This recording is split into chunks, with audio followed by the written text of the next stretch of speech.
Good day. It's daytime out here. I think it's still morning. I don't think it's noon yet, almost. But anyway, a lot of stuff on my mind today. And this is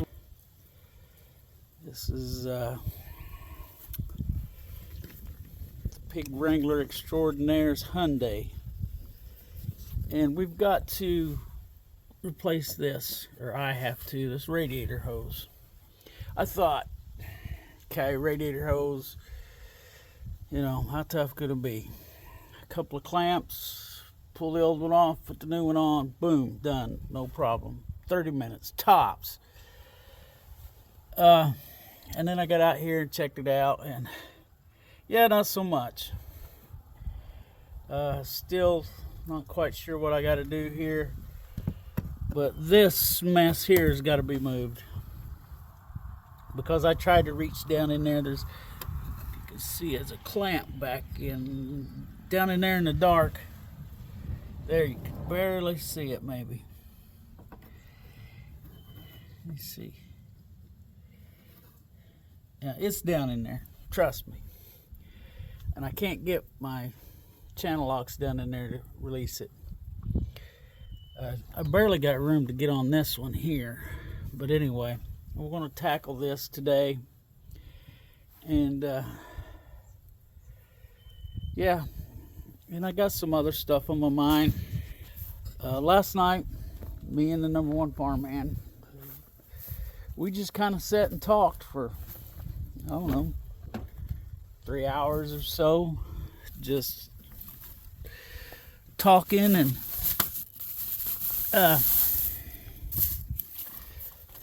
getting the new radiator hose out. And it started out just talking about something fun that we like to talk about. I think an hour of that time was spent talking about building a bunker here in the back. And if we had the money to do what we wanted to do. But anyway, just hanging out talking. And that's something we've done most of his life since he's been able to talk. Now the conversations over time have gotten longer and a little more involved, a little deeper, as they should, and we talk on a wide variety, like I said, possibly building bunkers, which part of the reason that comes up so much in our conversations is Ethan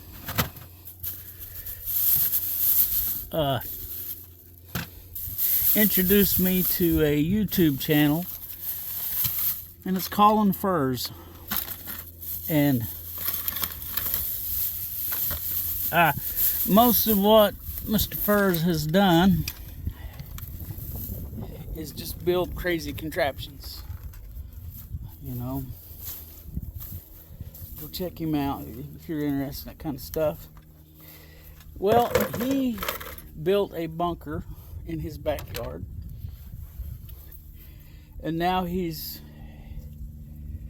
built tunnels to connect it to his house and to his workshop.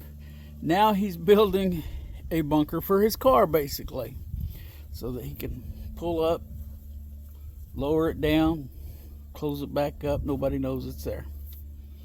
And I enjoy that kind of stuff, so does Ethan. But anyway, so that's why we talk about bunkers. Well, that, and we kind of have an interest in them. It's I don't know, maybe we're weird, but we just enjoy talking and thinking about that. But to get to the point here, my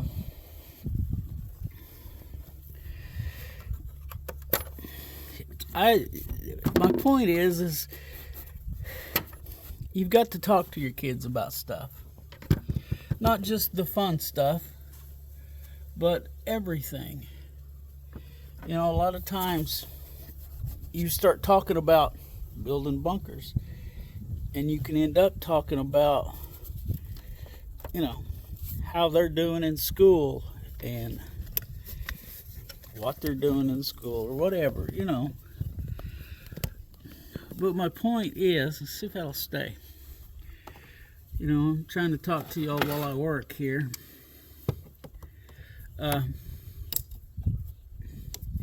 Is that you have to talk to your kids.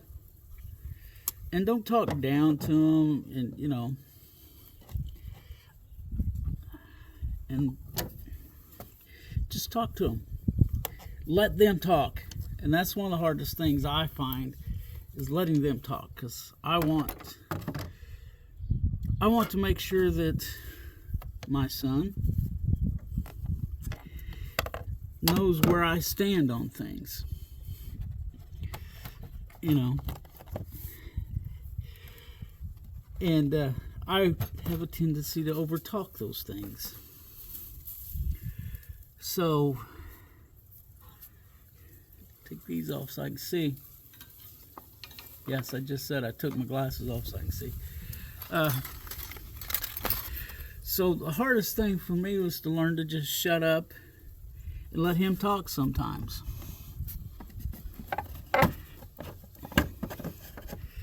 And that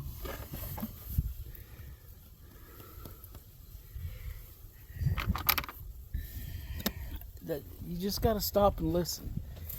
And to get to the good stuff, you got to listen to the things you consider nonsense. With the farmhand being autistic, he tends to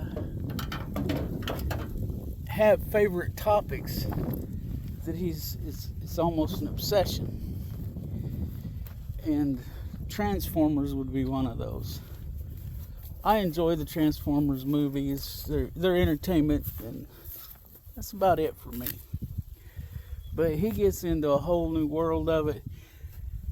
He can tell you the differences between the original cartoons from back in the 80s and the movies that come out today or recent times, and the difference in the toys, and this toy originally wasn't that way, and you know, and I don't care. I go see a Transformers movie. I just go to be entertained for a couple hours, and that's that.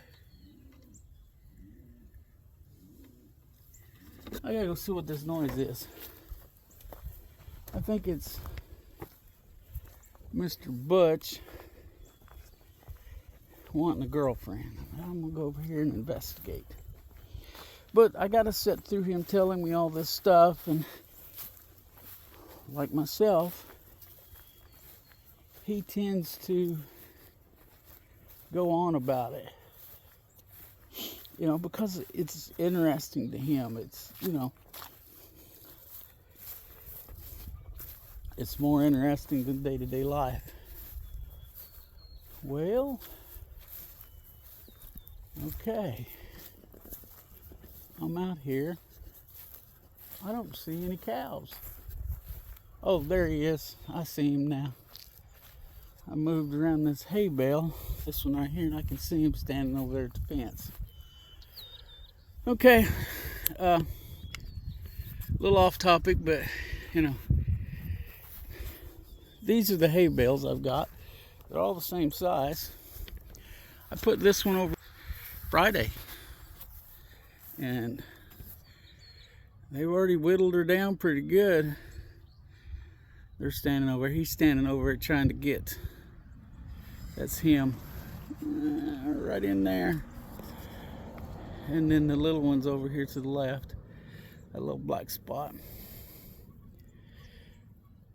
But anyway, they're where they belong.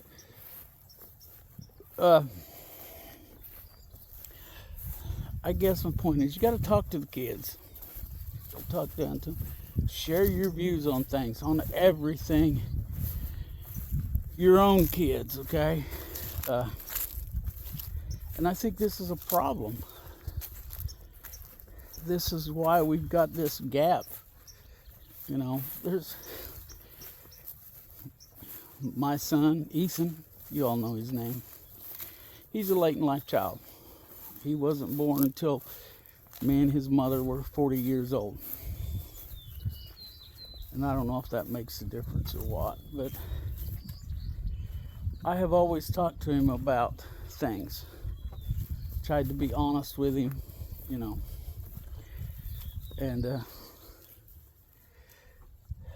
I want him to learn my point of view, because the world is going to give him their point of view. And you can't, there comes a point, for years you can hide all that from them. But there comes a time they're going to know, they're going to find out what the rest of the world thinks about things. And as a conservative Christian,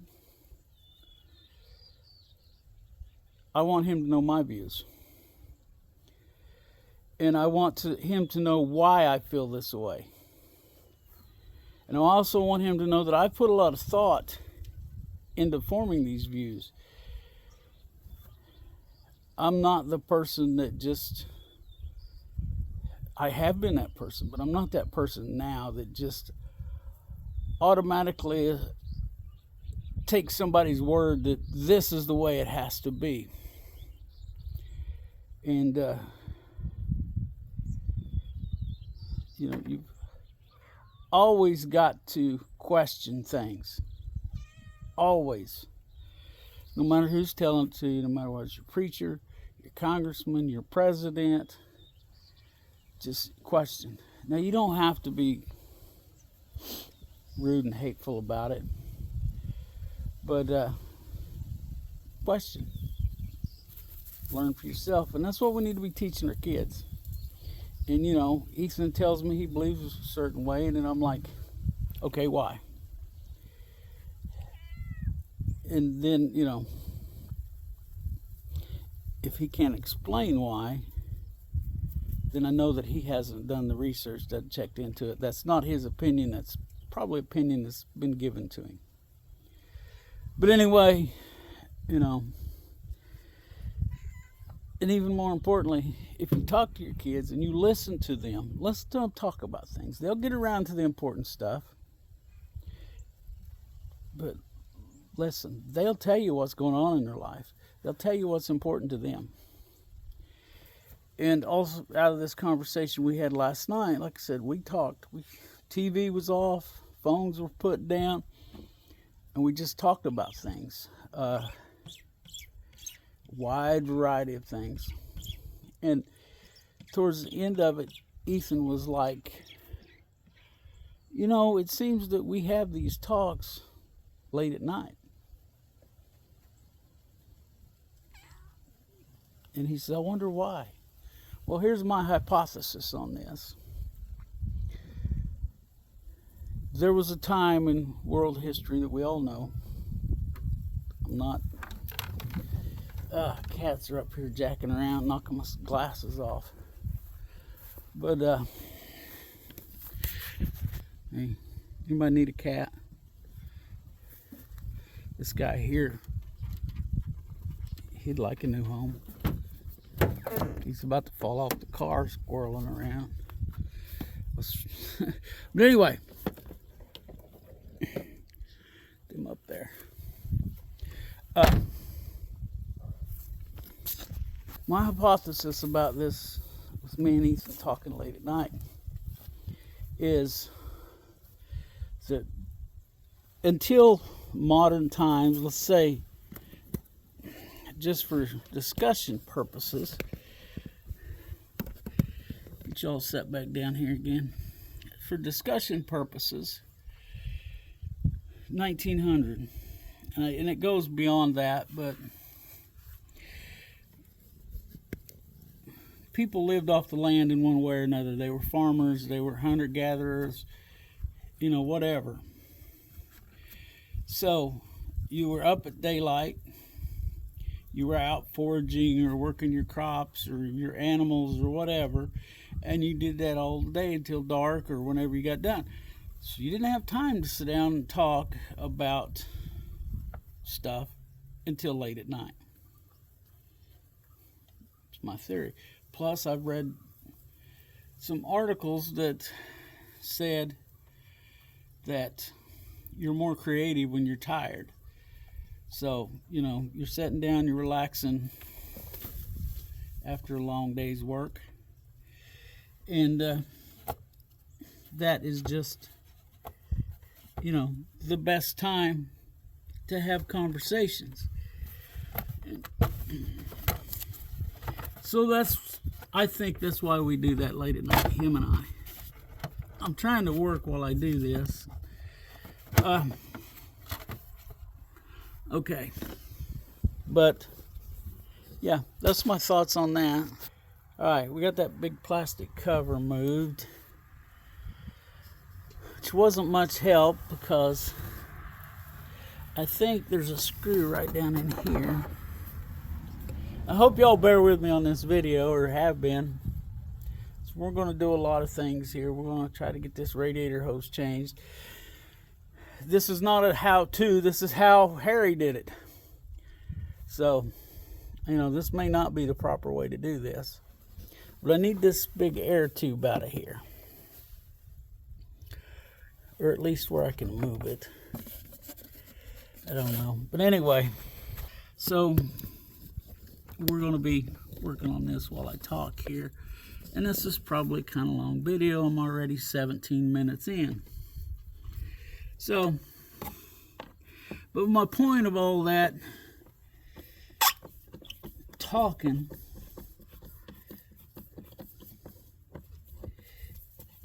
is this. Talk to your kids. Talk to them about things. You know, they can't be good, productive members of society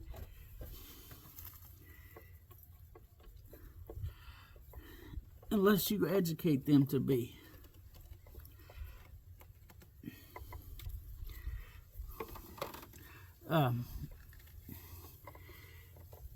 If you want the world to raise your kid, don't talk to them, because the world sure as hell will. And they may not raise them the way you want.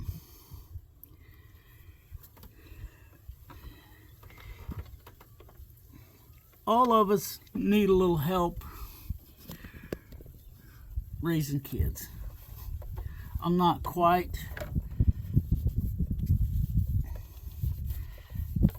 of the Hillary Clinton opinion where it takes a village, but you do need some help occasionally.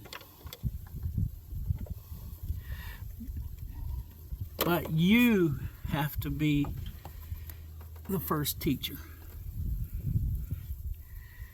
Because if you're not, then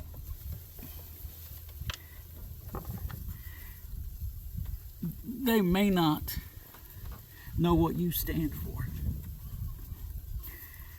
This thing's been a pain.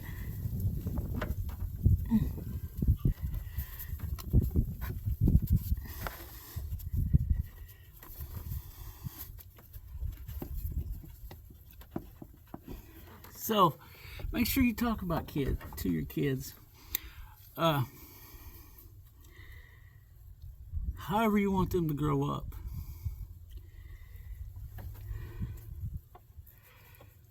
You know, if you're a religious person, talk to them about that. But let them talk about things that interest them.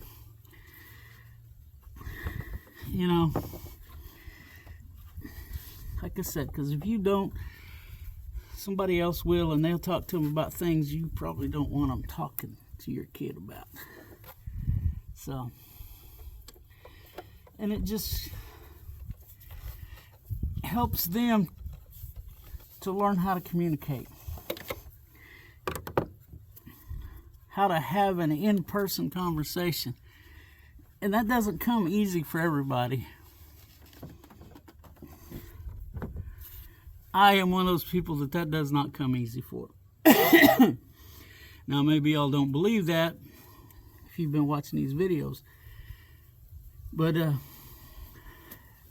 somebody I work with that, you know, I'd worked with them, I don't know, probably 10 years before I started doing these videos. And they started watching my videos, and they told me one day, said, Harry, I didn't know you had that much to say. I've never heard you talk that much the whole time I've known you. Well, you know, she said, I'm surprised that you're doing this. I said, well, it's easier for me to talk to that camera. Ew, that's gross. That might need changed. See that? Look at all that junk in there. Yeah. You know, and like I said, just because somebody can make a video like this is just me. Look, I'm gonna walk all the way around. There's nobody around here except for Opal. Yeah, she's the only one out here, and she don't pay any attention to me unless she wants some head scratches or something. Yeah. Then she's my buddy. Yeah. But that's all she wants from me, some head scratches. Otherwise, she'd rather go mess with cats. Yeah, I'm probably going to have to clean that out down in there. You see that? So anyway, I think I beat that topic to death here. Talk to your kids. Don't just tell them this is how you're supposed to believe. Tell them this is what I believe and this is why. And let it come to that naturally. Just in a conversation. Dang, there's a lot of bugs in there. And I think that's part of the problem why we're where we're at. Because we've got all these kids running around, these 20 to 30-year-olds whose parents never talk to them about anything. They just let TV raise them and the school raise them and whatever. And now they've got all these crazy ideas. Nothing wrong with crazy ideas. Crazy ideas make the world go round. I mean, really. Automobiles were a crazy idea. Airplanes.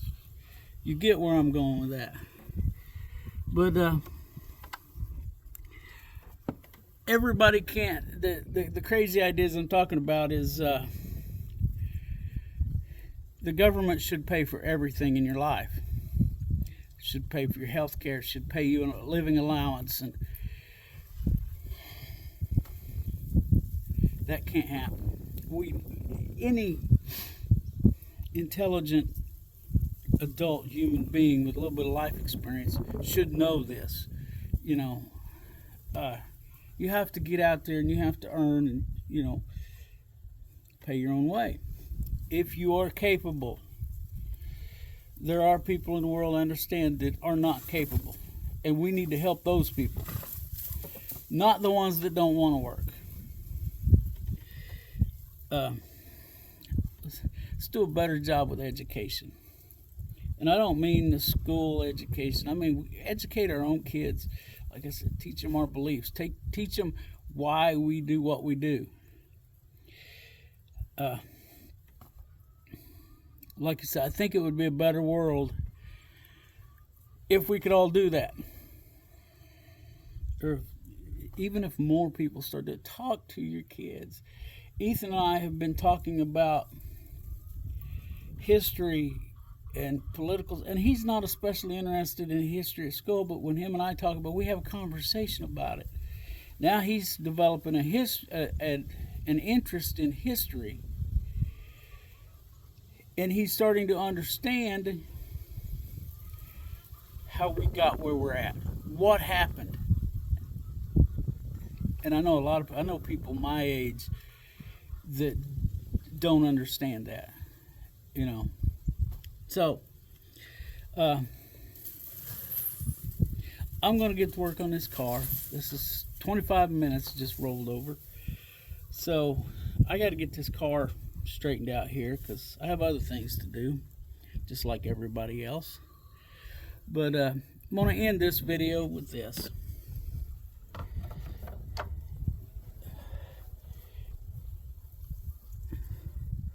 The Bible says, bring a child up, and this is a paraphrase. It's not an exact quote, and I can't quote the chapter and verse either.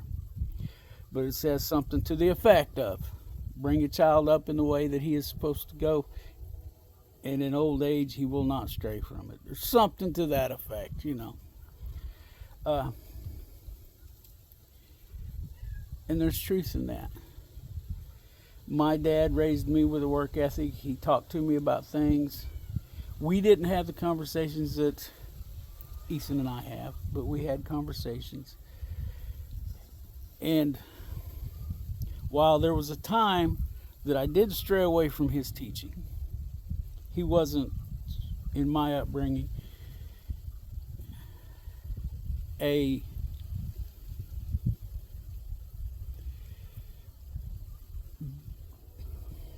didn't talk about religion a whole lot as I was growing up. But anyway, he held, you know, he kind of lived his life according to the Ten Commandments, okay? Which is some pretty good rules to live by, you think about it. But him and my mom taught me a work ethic. They taught me how to do things. They shared their views with me. I was allowed to listen to them. My dad and his friends, they would talk politics, they'd talk history, they'd talk all kinds of things. And this is just a construction worker, all right? My dad wasn't, he wasn't any kind of teacher or professor or anything. Just a guy that actually loved his country and loved history. And he liked to learn things. He never did very well in school. He dropped out in the 9th grade, went to work. And he'd been working before that, but, you know, he finally decided, look, school's not working for me. And it doesn't work for everybody. Now, everybody needs to learn how to read and write, math, you know, because you need those things to survive. But I think we're getting carried away on some of the stuff we teach our kids. We need to go back teaching home ec. And not just the girls. I took home ec. My mom and dad made sure of it, even though at home I was taught how to cook, clean, do dishes, and all that. Now, as an adult, Rhonda will tell you, I don't do that stuff a lot. And it's got more to do with laziness on my part than me thinking, well, it's woman's work. It's work. It's got to be done. So, you know, it is what it is, but teach your children, you know. And here I've spent another 3.5 minutes after it says I'm going to quit.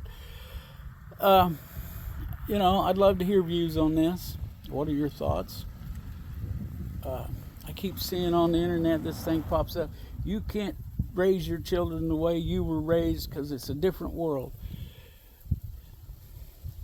Pardon my French, but bullshit.